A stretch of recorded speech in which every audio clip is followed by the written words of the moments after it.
किसानवाणी सुनने वाले सगले पंचन का हमरे कैसे राम राम भैया। उम्मीद कही थन अपना बच्चे स्वस्थ और सुरक्षित हो।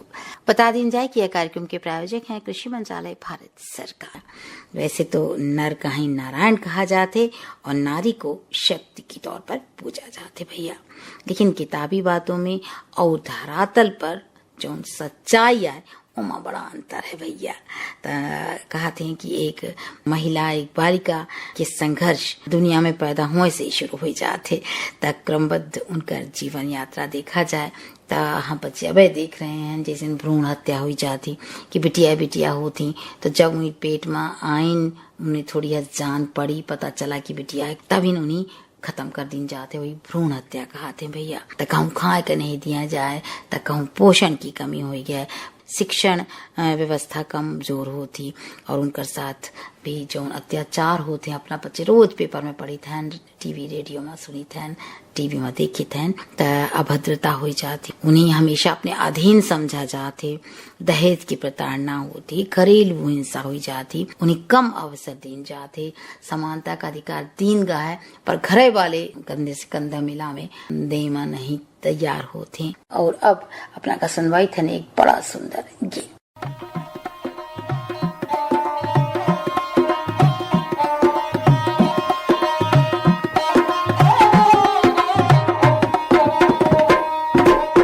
सरिया खेलत है किसन रामा, दूसरे बिसन रामा, तीसरे अवध रामा, तो मिलके सरिया खेले रहे मेरे लाल, तो मिलके सरिया खेले रहे मेरे लाल। इतने में आया हर कारा खड़ा हुआ द्वारा, किसन भैया घर चलो मेरे लाल, भवज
अब फिर से जानकारी की बारी आ गई, आप सुना जाए। किसान भाइयों बहनों, जब खेती दो प्रकार से की जा सकती है।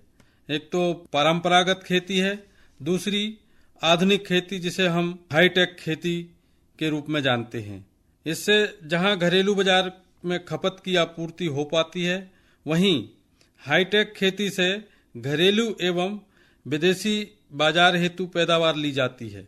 प्रचुर प्राकृतिक साधनों की उपलब्धता होने के कारण किसान बंधु इन्हें खुले खेतों के साथ साथ उचित अनुदान सुविधा पर हरित गृह का निर्माण कर, जिसे हम पॉली हाउस कहते हैं, में भी मौसम और बेमौसम में इसका अच्छा उत्पादन लेकर अपनी आर्थिक स्थिति में बहुत अच्छा सुधार ला सकते हैं। मुख्य रूप से जो ग्रीन हाउस खेती है, यह एक पॉलीथीन शीट से निर्मित अर्धचंद्राकार या झोपड़ी नुमा संरचना होती है।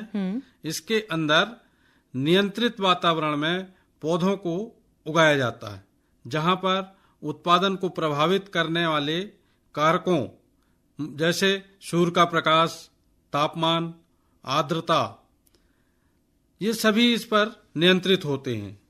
ठंड की अधिकता में जहां खुले वातावरण में फसल विशेष आसानी से प्राप्त नहीं की जा सकती, वहीं पर पॉली हाउस में इन सब का सफलतापूर्वक उत्पादन कर सकते हैं।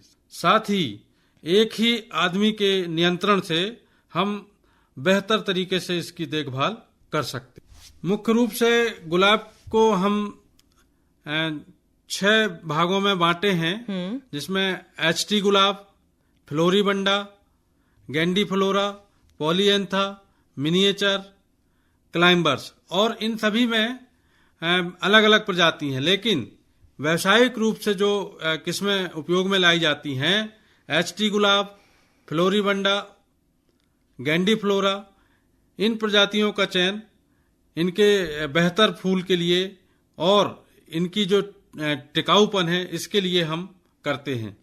विदेशों में अधिकांशतः लाल गुलाबी सिंदूरी रंग के फूलों की अधिक मांग होती है। अतः ऐसी किस्मों को लगाना चाहिए जिनकी मांग हमें विदेशों के लिए अधिक से अधिक प्राप्त होती है, जैसे सोनिया है, Meilland, Ilona, Golden Times, Mercedes, Red Success, मानिट्रियल, लेमिन्यूट, ब्लेंडा, और कुछ भारतीय किस्में भी हैं, अर्जुन, रक्तगंधा। इसके साथ ही जो अंतर्देशीय बाजार हैं, इसके लिए एटॉल, ड्रीफॉन्स, ग्रासिन, टेवलिस, Sugandha, Gladiator, Arjun, Bridal Pink, Buccaneer, किंग्स जैमसन, सामंथा, सी पर्ल, सुपरस्टार, ये प्रमुख किस्में हैं।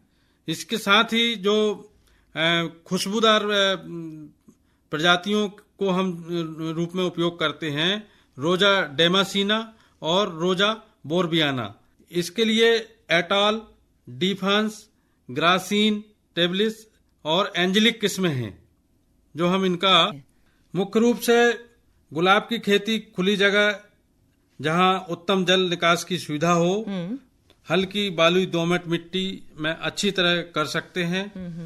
वानस्पतिक प्रसारण के लिए हमें रोजा मल्टीफ्लोरा के मूल वृंत पर टी बडिंग की विधि से तैयार किए गए पौधों, जो कि अधिक ओजस्वी होते हैं और इनकी जो टहनियां हैं वो अधिक लंबी होती हैं, साथ ही संख्या में अधिक प्राप्त होती हैं। लगभग 30 सेंटीमीटर कतार से कतार और पौधों से पौधों की दूरी रखकर प्रत्येक 3 कतार के बाद 75 सेंटीमीटर चौड़ी पट्टी रखते हुए रास्ता छोड़ देते हैं। पौध लगाने का जो सर्वोत्तम समय है अक्टूबर माह है। गुलाब में कटाई छटाई एक प्रमुख कार्य है, इसके लिए सबसे उपयुक्त समय अक्टूबर माह के प्रथम सप्ताह में किया जाना चाहिए। साथ ही पौधों को चारों ओर थाला का निर्माण करना चाहिए। उसी थाले में अच्छी तरह से पची हुई गोबर की खाद एवं रासायनिक उर्वरक का प्रयोग कर समय समय पर सिंचाई करते हुए निदाई गुड़ाई करते रहें और पौध सुरक्षा के अंतर्गत रोग एवं बीमारी से बचाव के लिए कीट एवं फफूंदनाशक दवाइयों का छिड़काव करते रहते हैं। लगभग 80 से 90 दिन में इसके बेहतर उत्पादन हमें मिलने लगते हैं। अब फूल की कटाई पूर्ण विकसित रंग एवं कली के खिलते ही प्रारंभिक अवस्था में की जाए, जिसकी टहनी की लंबाई लगभग 65 से 70 सेंटीमीटर हो चुकी हो। इस अवस्था में काटे गए फूल यातायात व गुलदानों में अधिक समय तक ताजे बने रहते हैं। प्रयोगों से ज्ञात हुआ है कि लाल फूलों वाली किस्में यदि बताई गई अवस्था से पहले काट ली जाती है तो कलियां खिलने से वंचित रह जाती हैं, परंतु पीले एवं सिंदूरी गुलाब की किस्में में ऐसा नहीं पाया गया। गुलाबी एवं लाल किस्मों में जब 1-2 बाहर वाली पंखुड़ियां खुलने की अवस्था आ जावे तब इन टहनियों को काटना चाहिए। माला बनाने के लिए इन फूलों की तुड़ाई पूर्ण विकसित होने पर ही की जाती है और खुली टोकनी में इन्हें रखा जाता है। फूलों की कटाई व तुड़ाई हमेशा सूर्योदय के पूर्व और शाम के समय में ही की जाना चाहिए। इसके लिए ये जरूर ध्यान रखना चाहिए कि हमें कम से कम 2 आंखों तक की टहनी वहां पर छोड़ दें, जिससे नई टहनियां जो विकसित होती हैं वे हमें अधिक से अधिक फूल दे पाएं। टहनियां काटते ही तुरंत पानी में कली की गर्दन तक डुबो दें। टहनियां आपस में रगड़ ना खाएं, इसके लिए भरी बाल्टी को छायादार स्थान में रखें। दूर भेजे जाने वाले फूलों की बाल्टी को वातानुकूलित स्थान में रखें, जहां पर 4 से 7 डिग्री सेंटीग्रेड तापमान हो और वहां पर हम 6 से 8 घंटों तक इन्हें संग्रहित करें। पैकिंग के लिए टहनियों को लंबाई के अनुसार श्रेणीबद्ध कर लेना चाहिए और लहरीदार हल्के पुट्ठे के डिब्बों में रख दिया जाता है।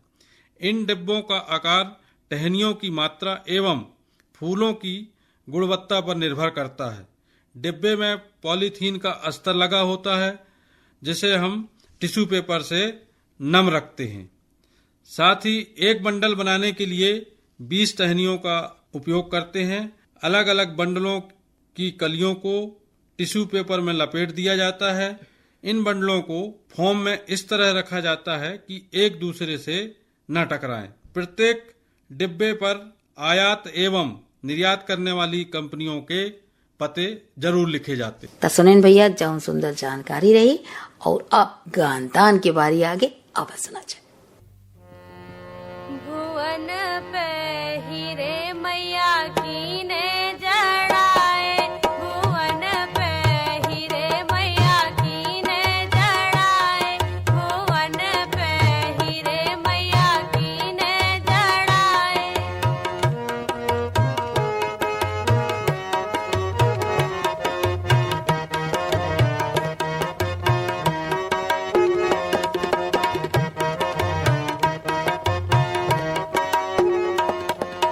ओढ़ने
अपना से यह कहा कि पुरुष प्रधान समाज में ही हमार बहनी हरे आज का समानता से नहीं पुरुषों के आगे निकल गए हैं भैया।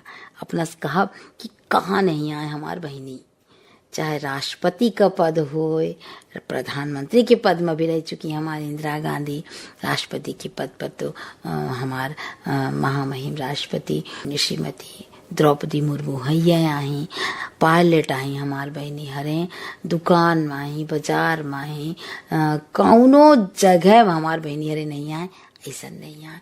पढ़ाई में 12वीं 10वीं की रिजल्ट देख लिया, हमार बिटिया हरे सबसे आगे होती। कहे को मतलब आए भैया कि हम ही भी उन्हीं बढ़ावा दे माही, उन्हीं बढ़ा में माही सहायता करें का चाहिए। यह बात जरूर ध्यान में रखें के चाहिए। तो एक साथ सकारात्मक गतिविधियों के साथ पहल करें की उम्मीद हम ही करें का चाहिए।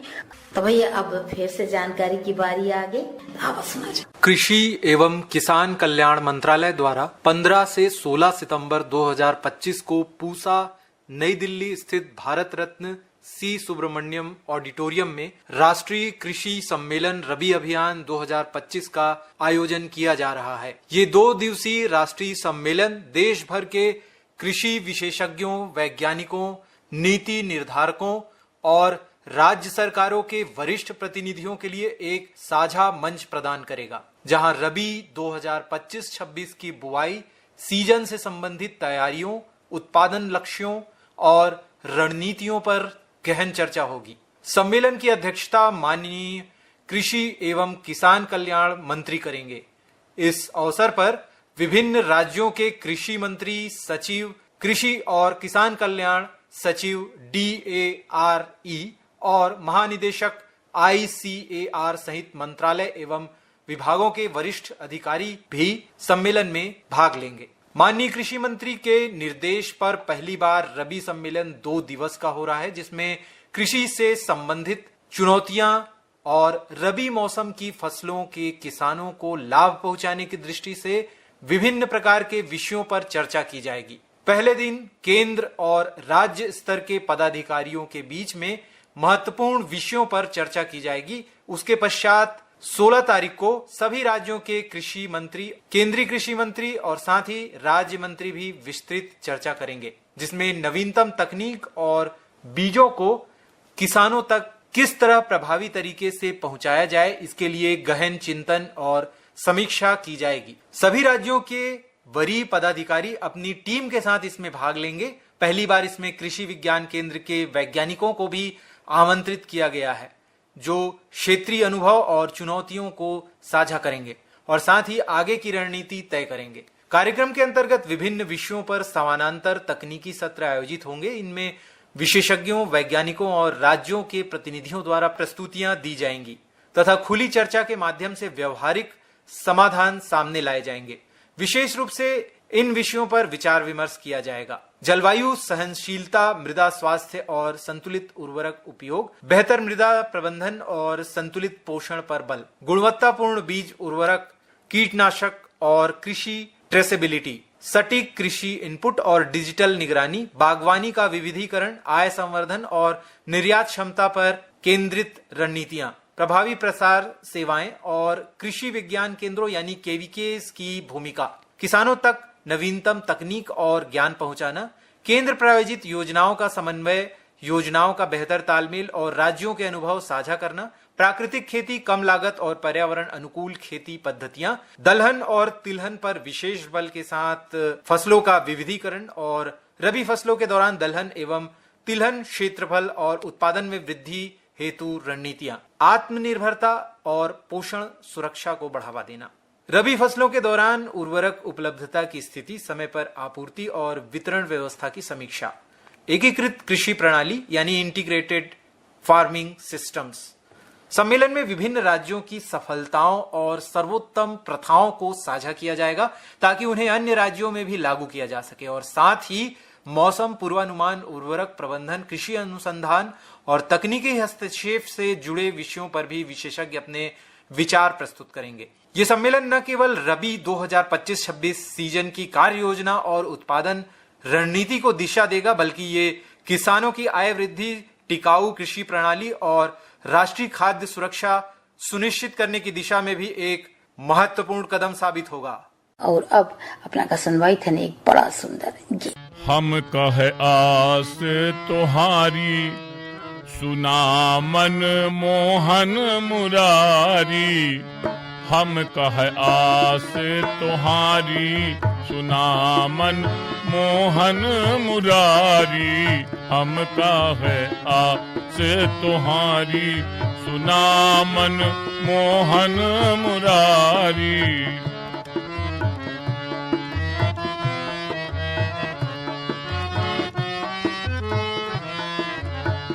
हमरे तन मन माँ बस जा तू, हमरे तन मन माँ बस जा तू, सावरिया गिरधारी सुना मन मोहन मुरारी, हम का है आस तुम्हारी सुना मन मोहन मुरारी, हम कह आस तुम्हारी सुना मन मोहन मुरारी।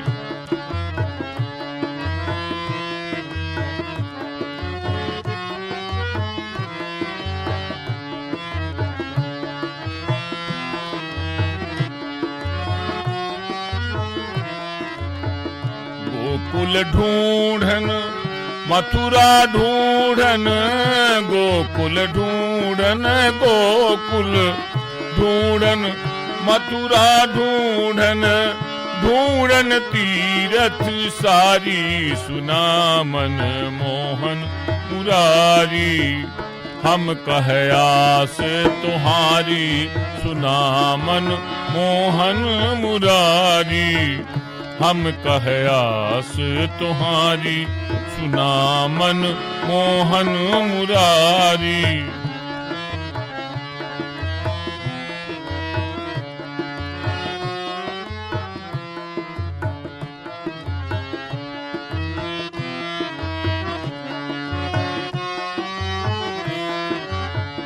हमका तोहरई भरोसा भारी, हमका तोहरई भरोसा भारी, दर्शन दई दे श्याम मुरारी सुना मन मोहन मुरारी, हम कह आस तुम्हारी सुना मन मोहन मुरारी, हम कह आस तुम्हारी सुना मन मोहन मुरारी।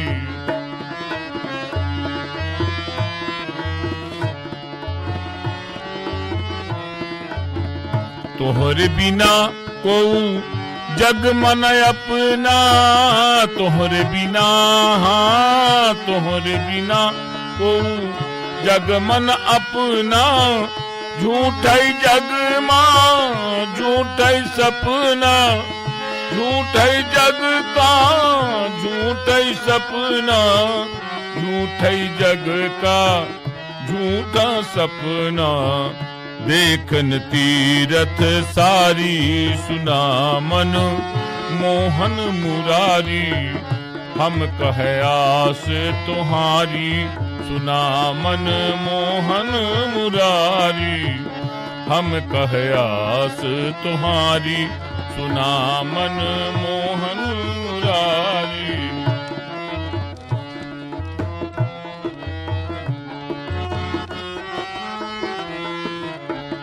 गोकुल ढूंढन मथुरा ढूंढन, गोकुल ढूंढन मथुरा ढूंढन, ढूंढन दुनिया सारी सुना मन मोहन मुरारी, हम कह आस तुम्हारी सुना मन मोहन मुरारी, हम कह आस तुम्हारी सुना मन मोहन मुरारी, हम कह आस तुम्हारी सुना मन मोहन मुरारी, सुना मन मोहन मुरारी, सुना मन मोहन मुरारी।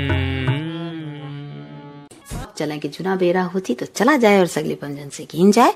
जय जवान जय किसान।